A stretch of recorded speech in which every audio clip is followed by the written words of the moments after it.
Hey, everybody, this is episode 166 of Mastering Local Marketing. Segmentation is your email marketing advantage. Your email marketing troubles may not be what you're sending, may be who you're sending it to. When every subscriber gets the same message, relevance disappears. First of all, I would like to bring in Matt Hansen, digital marketing guru, and about ready to go into his umpteenth year of teaching digital marketing.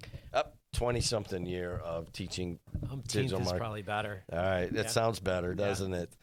Yeah. You're a pioneer in this, you know what I mean? Well, I mean, again, going back years ago, I remember seeing the first types of ads that were popping up and email where it was going and how, literally hand coding websites back in the early 90s. So, so it's been around for a while. Just to give a little context here, and we appreciate it, people listening in other areas, but to give a little context here, kind of later in life, I left one field and I came over to radio and media, and I just kind of screwed around with it for a while. Then I went and got my MBA, and I wound up taking 2 classes from Matt Hansen at Purdue. And I just couldn't get over. I'm like, why are we spending so much damn time on email marketing and A/B marketing, which we'll talk about here? And it was just driving me nuts. I'm like, come on, man, I want to know what marketing's all about. So fast forward a few years, I've left my 22 years as a morning host, and now I am head marketer here, or at least co-marketer here. And what did I do yesterday? I was telling the guys, well, hey, it's got to be an A/B email. Change this heading of the email, change this title, and then let's try another one and see which one gets opened more. And as a matter of fact, the guys that had their own email, and then I did mine, and we went A/B, and I got my clock cleaned, which you struggled to give me an A when we did it, and this is probably why, but I got an F on this email. Mine, theirs was, I think, a much higher open rate, much higher response, everything about it. And I thought I was the main marketer, and I'm evidently not. So let's first talk. So you're talking segment. All right, go ahead. So for those that don't know, what you're talking about is an A/B test, essentially, where you're just changing one variable. So you could send one email out to 5,000 people with one subject line, and then another email out to 5,000 people with another subject line, and then the winner of that then typically gets the rest of the message. So what you're saying is you changed, some variables, and obviously got your butt kicked, which is what I hear often. And it's funny because we think we know what's going to happen, but if you're not testing, then obviously it's a huge deal.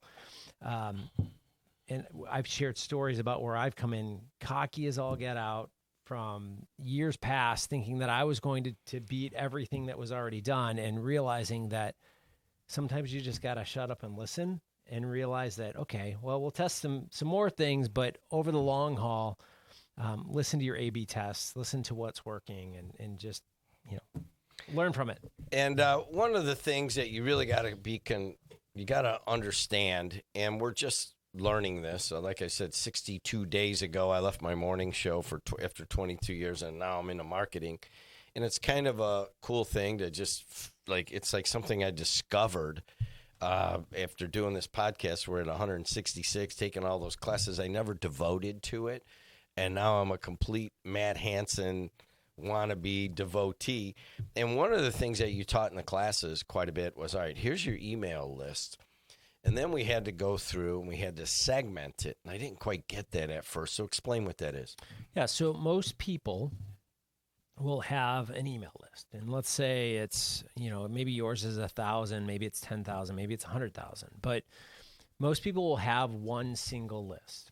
And then the people that take it and run with it will actually start to segment their list. And what we mean by that is you can send 100,000 emails to the group, but it falls on deaf ears to a lot of them, right? So, maybe you have certain preferences that you're looking for in signing up for those emails, but if you're just treating everyone as the same, your email is going to fall on deaf ears. It's not going to resonate with them as much as it can, given the fact of the data that you know on them. And that's really kind of one of the things that most people collect the email. Maybe they collect their first name, last name, and that's where they stop, and they don't collect anything else on it. So I remember having, back in the day when email was kind of in its infancy, we were talking with a Fortune 500 client of mine, and they were asking me well, what is a preference center? How do we build this? And we would literally say, well, what are they buying from you? How often are they buying from you? All these different things. And you can select the type of emails that they want to receive. And, it was like a light bulb went on, and they said, oh, okay. So, well, we have, 1 million emails. We can segment those to send out, let's say, 10,000 to the people that are interested in this and 40,000 to the people that are interested in that. And I said, exactly. That's what we're talking about when we say preference center. So if you have your email list and it's one gigantic email list and there's no preferences in there whatsoever, again, it's falling on deaf ears to a lot of people. But if you've got 1 million emails, and I know that's a lot of emails for a lot of small businesses, but let's say you had 1 million emails, but you're sending 10,000 emails to somebody that is on a very niche product that you sell, but it's high profitability and you're getting huge open rates from that. You just want to send it to them because the other, 990,000 people aren't getting that email that's irrelevant to them.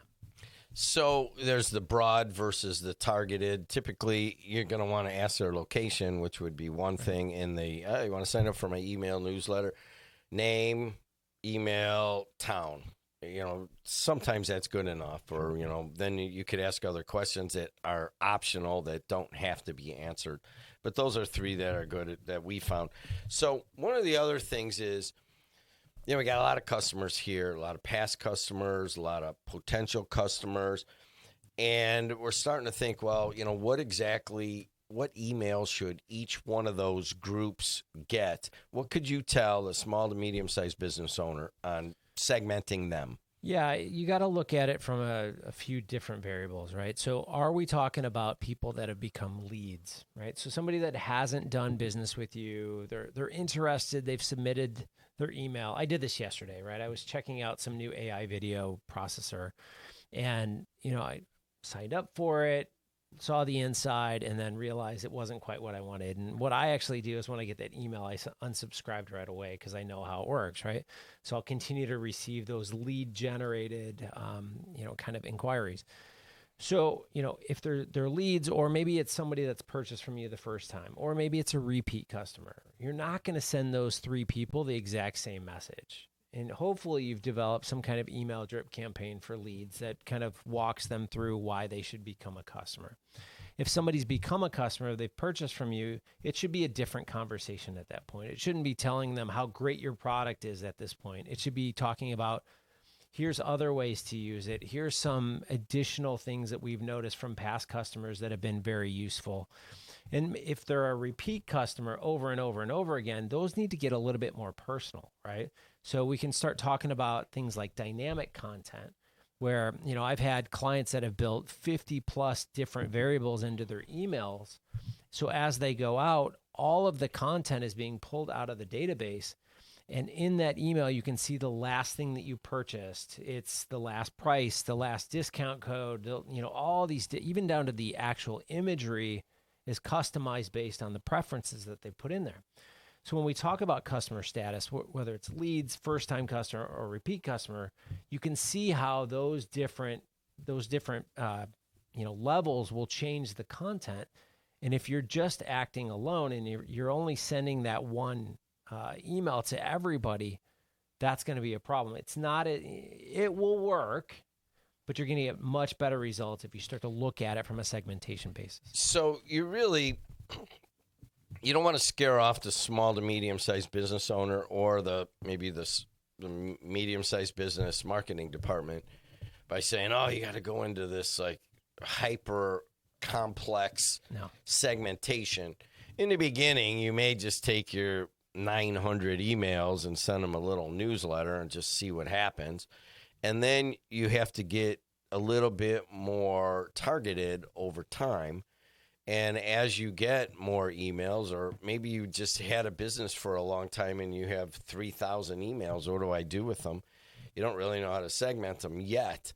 But once you start getting into email marketing, I don't want to scare you off, but you have to segment. Mm-hmm. And there's no doubt about it. And one of those ways is customer status. You can also look like, all right, well, I got this email. They bought from me in the past. They haven't bought anything in 3 years. So all of a sudden you're starting to look at their history. Well, what did they buy? You can match that up also with emails. Right. I mean, if you know they buy the same product every single time at a 6-month interval, you can automate an email to be sent out every, we'll call it 5.5 months, right? I had a client back in the day, and they had I think their email list, if I remember correctly, was 22,000. And it was the only form of marketing that they did. And they sent the same email out to every single person. So we did a segmentation on it. And we said, all right, well, we got to look at this, right? Like, you're paying hosting on 22,000 emails.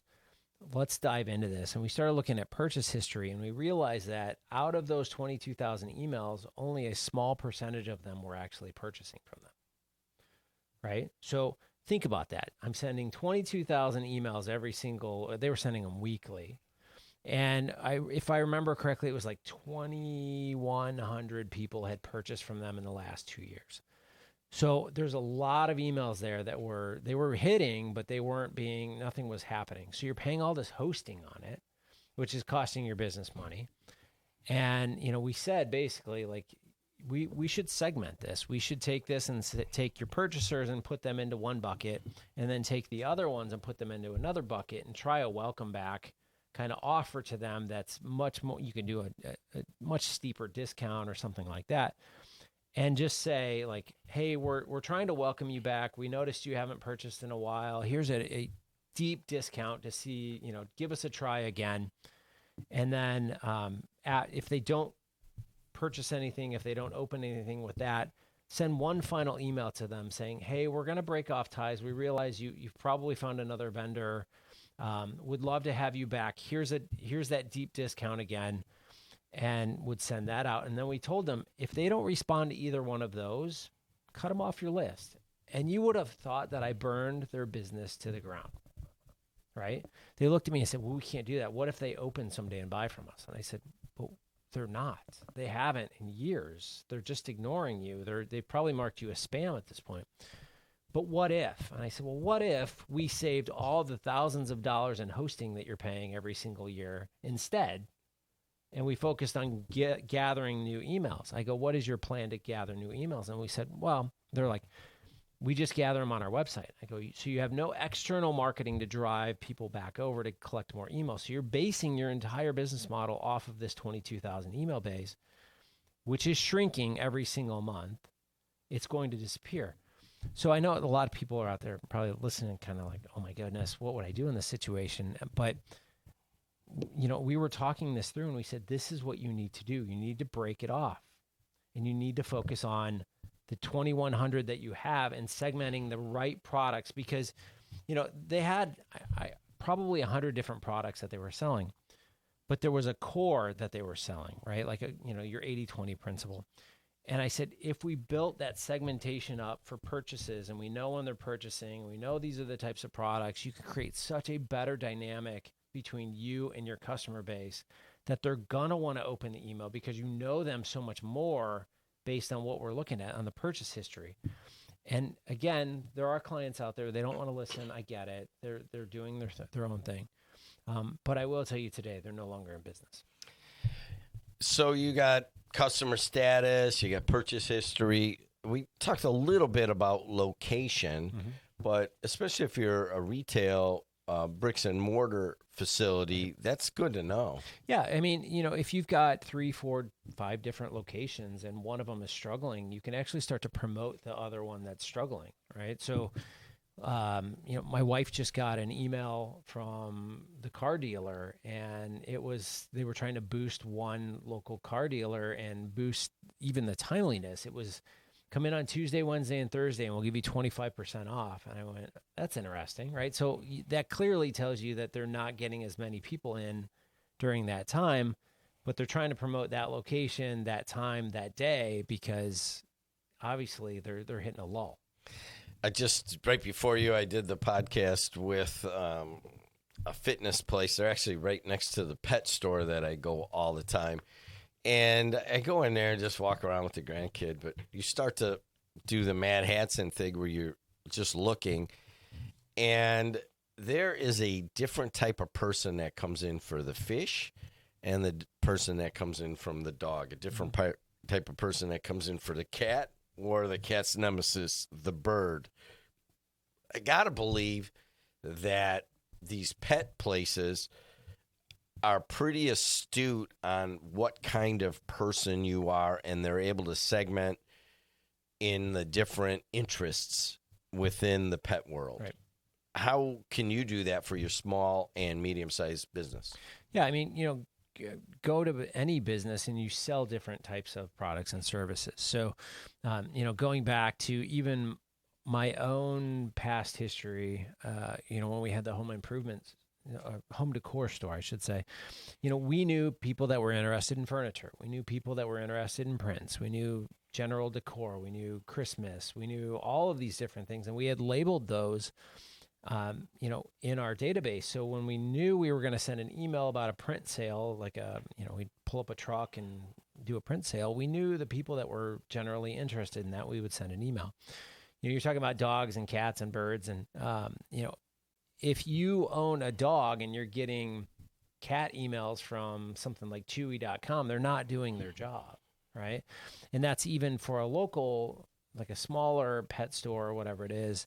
They should understand the content that goes out because, if I have a dog and I don't have a cat, I have no interest in opening that email because I don't own a cat. I'm not going to own a cat because I'm a dog person, right? So that's just clean data. And I think going back to the whole premise behind everything that we're talking about today is before you start to gather an email, you really need to look at it and go, okay, how am I going to use this data? Am I just capturing it to capture it, right? So if I collect your last name, am I ever going to use it? Am I going to go, Dear Matt Hansen? Or am I going to go, Hey, Matt, right? Like that's more personal. So do I need that last name? Do I need the preferences of the type of products and services that you buy? Do I need to know that you buy every 6 months or every week? Do I need to know that you pay with a credit card every single time or that you use PayPal or that you use Apple Pay? Yeah, I mean, all of that is very interesting, but you have to ask the question, how am I going to use the data? Don't just collect it just to collect it. So that's kind of the premise behind what we're talking today. But, all of these are things with email that, you gather the interest, you gather the preferences, you understand who they are, and you clean up your list with that data. And once you do that, you're 99% of the people that own businesses are behind you. In media, evidently there is, I'm on Facebook and I get all of the ads for media owners. I mean, I can't imagine they probably pay $1 just for that, maybe just direct. I can't imagine what the price is on media owners. And I also am on a number of email lists, and I can always tell, Dear Jed in the region, not Jim, nothing. I know nothing about it. So I know that is automatically the wrong, I'm not going to open that because it's just a list. It doesn't usually have anything of any value to me. I like that when you rotate that initial subject line and your initial greeting. That's very important, and that's just an aside. But finally, another segmentation you can use is, what kind of customer are they? Do they want the personal touches? Do they want the higher value items, or are they the kind of customer that comes in and buys 5 things at $9 a piece, and their ticket is normally $45 versus, say, a higher value person maybe $300. Right. And you can segment off of that too. Yeah, the e-commerce store that I used to run, we had our 80-20, right? Like our best customers, and they would spend a fortune. Every single year, they do it once a year. And we knew, and again, it was a seasonal product, so we sold it over 4 months. And we would send an email just to that group. It was completely separate from everything else. It was basically a notification that the new items were coming in. We're putting them at the front of the list. First shipment is due to arrive at this date. If it was one of those things where we could have them autographed by the artist and all this other stuff. And I would say, free of charge, we'll have them signed up. You get the first ones that come in. Let's pre-order. Let's make sure that your orders are ready to go before anyone else has access. And I treated them like royalty. And it was funny because we would do, in the first 5 minutes of sending that email, I do $10,000 in sales. I mean, it was amazing to me how well received it was. And they'd be calling me, thank you so much for throwing us at the front. We always struggle with trying to get this stuff. And, you've created, it's been so easy. And I would send it from my personal email, not like a sales ad or an info ad. I was sending it from Matt at, the website. And it was the personal touches to them. And man, we made so much money off of that just by doing those types of things. But, again, it's one of those things that personal touches, the customer value. We knew that they were spending thousands of dollars every single year, and that was well worth the effort and time that we're going to put into that versus going back out and selling a $25 item to somebody. Main takeaway for episode 166 of Mastering Local Marketing. If you want your own podcast, we're getting them every one a week. We're basically adding, and you would email to Adriana with 2 N's at wjob1230.com. Today's takeaway. Yeah, I think one list is just a wasted opportunity. Try to figure out how you can segment at least 2 and just see what you can do. Thanks a lot to Lynette for producing and scheduling and all that. Thanks a lot to Matt Hansen for appearing and giving us that kind of knowledge. But mostly thanks to you for listening and watching. Until next time, see you later.